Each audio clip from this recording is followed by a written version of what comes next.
Hi, and welcome to our game Gotta Eat Them All. So here we're at the main menu. You have the story, the controls, the credits, and quit the game. So the main story is that you're Sesame, the little cat here, whose goal is to defeat the main boss by eating little animals in order to get bigger and solving map puzzles in order to get to the next one.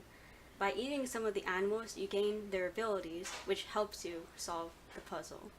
So let's just hop right in and get started. Also, fair warning, this is a pretty slow computer, so there's going to be lag. Sorry for the inconvenience. Alright, so you start here in the cat map, and there's a little tutorial at the top here. It tells you to touch the item right here, which is the little cheese that you use for the mouse map. In the mouse map, there are two things you need to do. One is you leave the cheese there so that the mice would gather and then make it easier to chase them so that you can gain its ability. And then the second is to enter the pipe so that you can get to the key. So here we just ate a mouse, so now you have its ability to shrink. So if you press F, yeah, you turn small.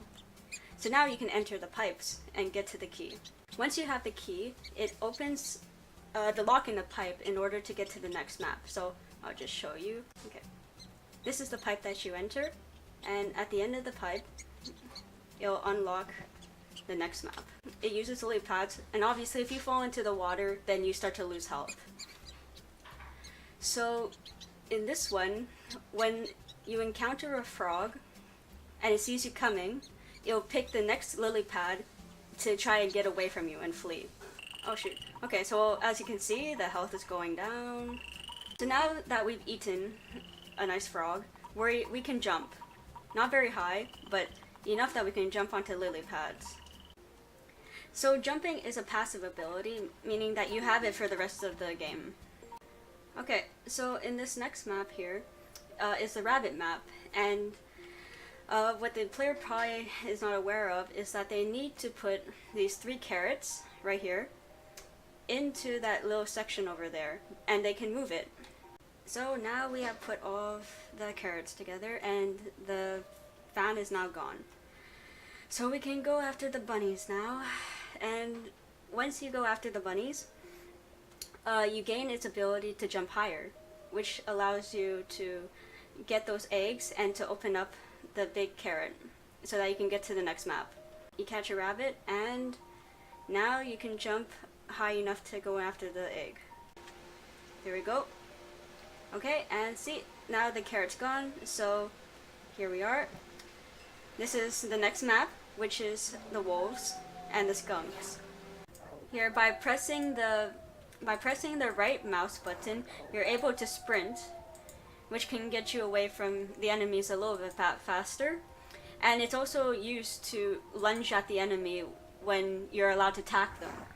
Here we have a stealth bar, so if it's all the way red, it means that the wolves are aware where you are and they'll be tracking you down. You also have skunks here, which if they are within your if you are within their territory, you get sprayed and you go slow if you run into their gas. See, like that. So you go really slow.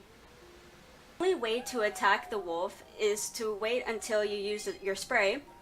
They'll go into a flee mode, and then you can attack them.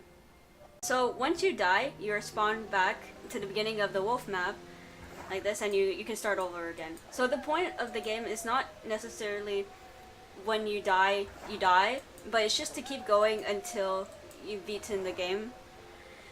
And so you've killed all the wolves now.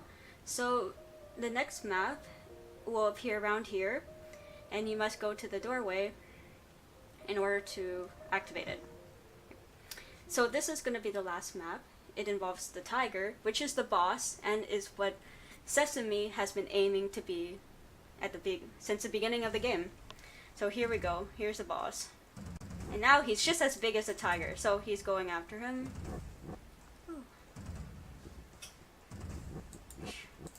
Okay, commence battle. A bit hard.